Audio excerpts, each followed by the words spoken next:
Ron James is loved by audiences and critics from coast to coast. And Ron has been selling out theaters across Canada for the past 25 years. And last year, he played to a sold out crowd in Haliburton, and people loved it. He's one of the world's finest verbal gymnasts. He takes fans on a non-stop 2-hour roller coaster ride, and it cuts a wide swath with razor sharp wit and poetically charged delivery. Now, Ron's video comedy series, One Man's Treasure, debuted in May of last year, and it's proven to be a big hit. And season two will premiere on Bell 5 beginning Wednesday, June 26th, and they'll air one episode a week for 7 weeks. Something to look forward to. And we say hi to Ron. Ron, thanks for joining us. How are you doing? Pleasure to be on again. Thanks so much. Good to share some time with you. We appreciate it. My first question, just how much fun are you having with One Man's Treasure? Well, it's I will tell you from the first script that Thomas Conway uh, gave me when we shot in Nova Scotia 2 years ago to this stellar supporting cast I had the opportunity to work with in Niagara last year. It's just been a wonderful experience and nonstop laughs. And it looks like everybody's having a good time, working hard on camera, but it looks like everybody is having some fun with it. Well, I will say, there's so little comedy that's done in Canada, let alone for people in their 60s. And I'm talking to you now from my place in Nova Scotia, around the corner from Lunenburg, and there's 23-year-old um, new boat builders wanting to learn lessons from 86-year-old boat builders, uh, which is the antithesis of Canadian show business, where as soon as your eyebrows turn white, you're shown the door.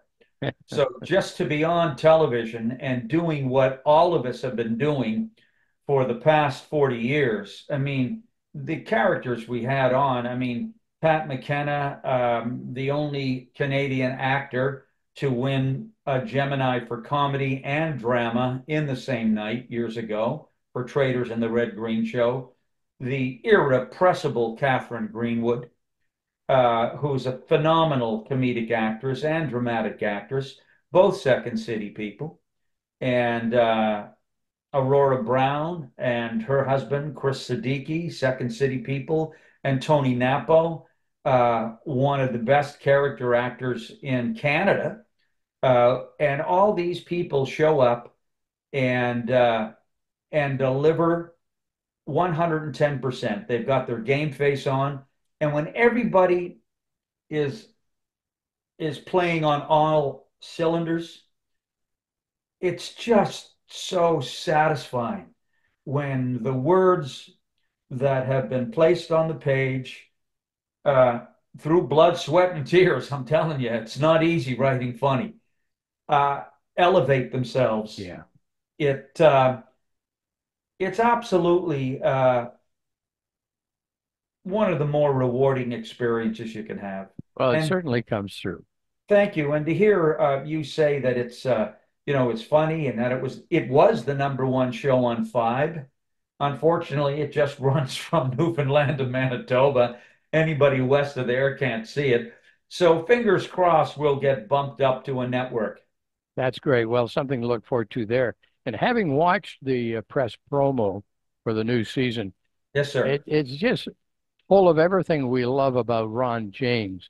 Oh. And I wonder when you started the series last year, did becoming a film idol feel good again? A film idol. Yeah, yeah, it's gone. I wasn't fit to be talked to for months on end. My head swelled so much. Yeah, film idol. That's me. Said, I've never been to Italy, but I drink for free north of the tree line. Um, look, I just enjoy the work, brother. That's the bottom line. During my intro, you mentioned the performance in Halliburton at the Abbey Center last year, and I made a joke in this series that I played a tent. I'm back to playing tents. I'm like a circus act. So I played a tent at the Abbey Center, that held 400, mind you. And I played a tent down at Yost Wineries in Tatamagouche too. And Look, I just love seeing people laugh.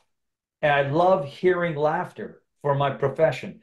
And though we're in a far different snack bracket, Jerry Seinfeld in an interview I saw last week said exactly the same thing.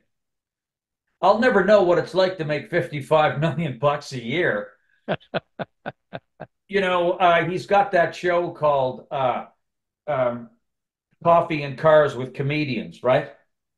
I wanted to do the equivalent of that, only call it Canadian comedians in canoes getting shit faced, where we just point ourselves in opposite directions in the canoe and pass a pint of rum behind us, and we paddle our asses off and really get nowhere. But Sounds we like a, have fun doing it. And because there is no uh, star system in Canada or a pharaonic level of monetary reward, it's the joy of the work that sustains. And that's what One Man's Treasure uh, does for me. And I believe for the cast that's on there. We just have a lot of fun together. I mean, it's the one time a year I get to work with McKenna, uh, who's just, a great wingman to be involved with comedically. He just gets it. oh, And he's that's he's one a of the things with comedic actors. There's a shorthand. And when you riff or when you go on a tangent, people go with you. It's magic. It's alchemy. Oh, So you could tell Paul's work in the promo that I saw and the guest episode that I was permitted to have a look at. He was absolutely with you every step of the way, sure was. and it just made the comedy ever so much more fun. It was Yes, great. yes, absolutely, absolutely. And I'm kind of the straight man in this show, I'm the reactor. I was surrounded by the inmates, and because I have to carry the narrative of the show, and that's a nice dramatic challenge for me to carry the through line and the drama, and to have peaks and valleys, and to be genuinely and authentically involved in the hunt for treasure. Yeah. I mean, there's a certain metaphor about this as well, which Tom deserves the credit for, the writer, where everyone is looking for a purpose in life, but never more so, I think, uh, once you've once you've crossed a certain age bracket, right?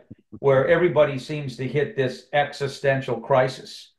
And the original premise of One Man's Treasure was during COVID, I had an existential crisis. I was out of work, so I bought a place back home and decided once I found the hidden cylinder in a dory that I bought with the directions to the Oak Island treasure, which, of course, for those of you who've seen the first season, realize that the mountains of jewels that supposedly belong to the notorious pirate of the 17th century, Captain Kidd, turned out to be a 17th century opium pipe.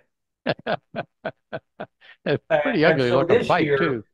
pardon me, sir, I said it was a pretty ugly looking pipe as well. that was a savage looking piece of gear. So after being tasered by the cops for carrying opium, which there wasn't, I end up this year having packed the treasure hunt all in until I get that tweak again. I get the interest. and the dream is revitalized, reignited when I hear about the Golden Grail of Niagara, which is based on a true story that a couple of British army deserters during the War of 1812 stole all kinds of gold and buried it. Well, that's the treasure hunt I'm on. While at the same time, with the bee story, Pat is trying, my manager, my ever toiling manager, is trying to get me back on my feet again in a one-man show. Oh, And the hijinks ensue. they do. And, in season two, we already mentioned Kathy Greenwood, Amanda Cordner is a guest star. Uh, Wonderful. I was delighted to see that Paul Sun Hung Lee is Isn't one he of your guests. something? I'd forgotten about Paul only when I'm listening to everybody, not because his work wasn't incredible. And I tell you, I had so much fun improvising with that man. I mean, he brought his A game. And this is a guy who's on The Mandalorian and working with Favreau in the Star Wars franchise. And God, he'll never forgive me. I just mentioned those first three and not him. Oh, that's age. Honest to God, I'm a day away from leaving the house without any pants on. That's one of the things about getting older. Amen. Amen. I mentioned earlier about the script dialogue. Um, I found it so enjoyable. Thank you. Uh, Everything fits together so nicely. It just makes the show a tight little ship. It's a Well, that's great one of the piece. things with comedy. You can't have any fat and you can't have any dead air. Pauses and dramatic pauses are fine, but that's quite a compliment. And, the credit as well, besides the actors, has to go to, as I say, Thomas Conway, Lynn Harvey, and Mike Sikorsky, who directed it. And then all the hard work was also done in the editing room. That's where the unsung heroes of the work exist, Mhm. the editing room.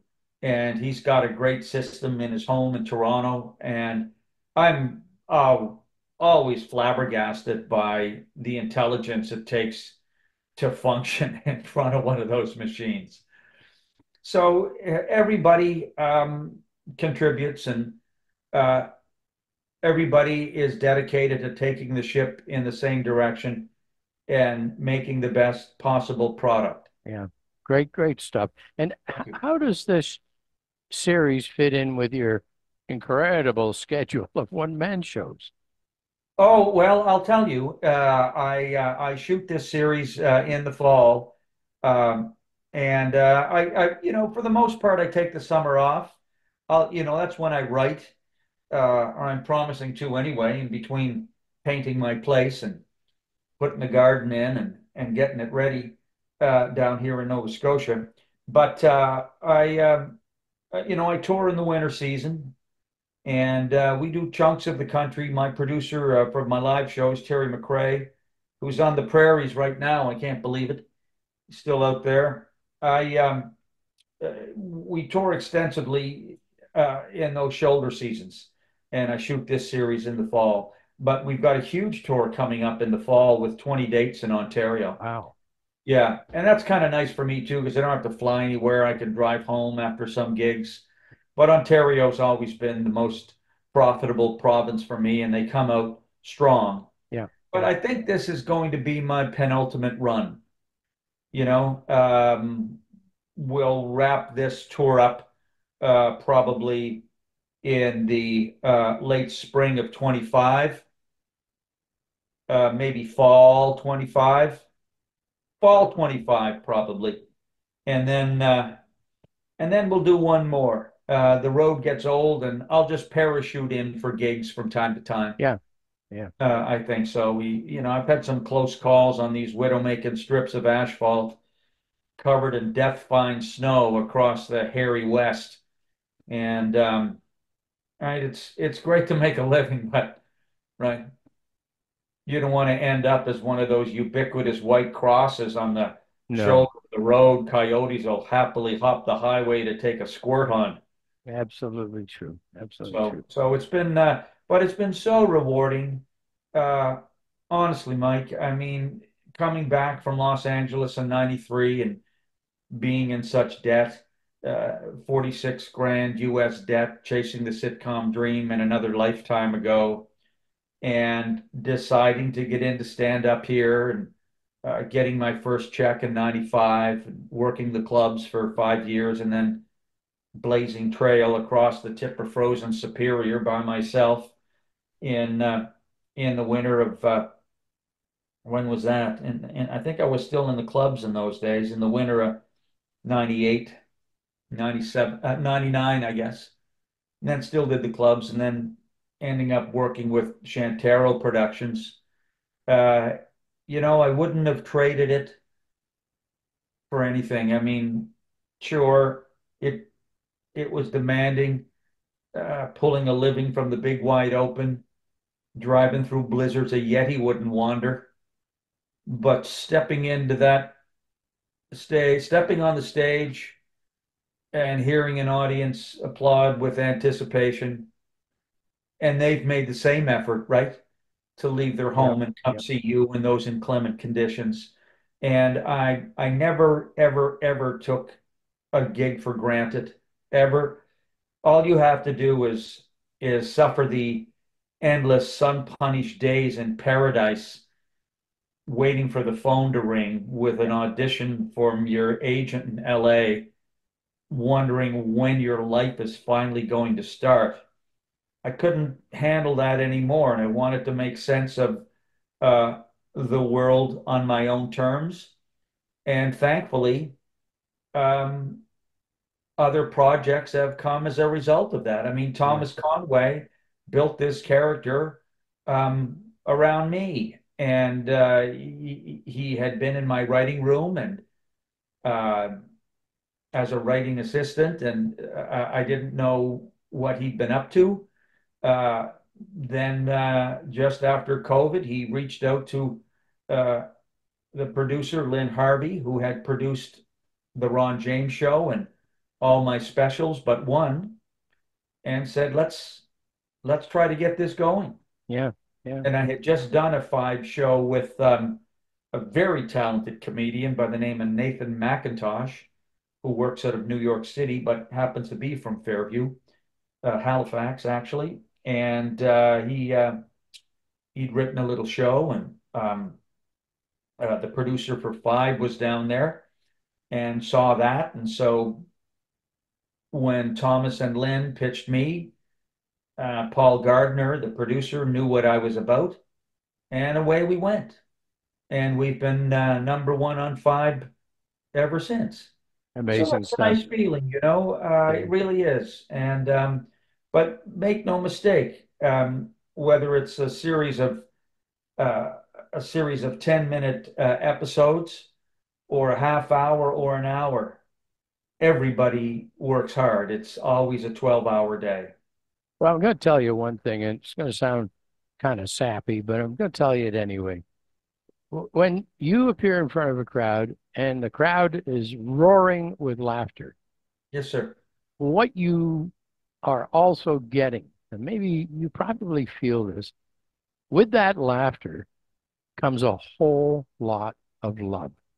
Oh, People love Ron James oh as a well. Canadian institution, as someone to look up to and admire, Oh, because you're I too think kind, buddy. You've everybody never knows. seen my dark side. There's other people who are laughing now in a different way. Well, you work darn hard at it, and I Thank you, think buddy. everybody recognizes that. Ron, I want to wish you all the best for the summer Thank you, sir. and for the coming tour, as Thank you. usual. A delight Thank to you. And chat once with you. again, one man's treasure too. It's a total team effort. I just happen to be a point man in it because I'm the guy looking for treasure. But everybody from, it's from the producer on down, from Lynn Harvey to Mike's direction to, oh, and by the way, Jonathan Torrens directed the first season in Nova Scotia, and he's nominated for Canadian Screen Award, as is Pat McKenna, So I wish them both a great deal of luck. I hope they win. It'd be great for the show and great for them. And everybody, I mean, everybody is a pillar in the construction of this series. And I just feel very fortunate to be around them. Thanks very much, Ron. Great to chat with you again. Thanks, Mike. You have a good summer too, buddy. Ron James, One Man's Treasure, Season 2 will premiere on Bell 5 beginning Wednesday, June 26th, and it airs one episode per week for 7 weeks. It's good fun. Be sure and catch it. I found buried treasure. 300 grand. I got to the top of the mountain. Do I have a big sucker on my head? Oh, not you. What the Jesus, Manager Bobby Smith to the rescue. And when you're at the top of the mountain, What brings you out this way, buddy? Same thing as you. Searching for Niagara's Golden Grail. the only way back is down. Follow my lead and everything will be fine.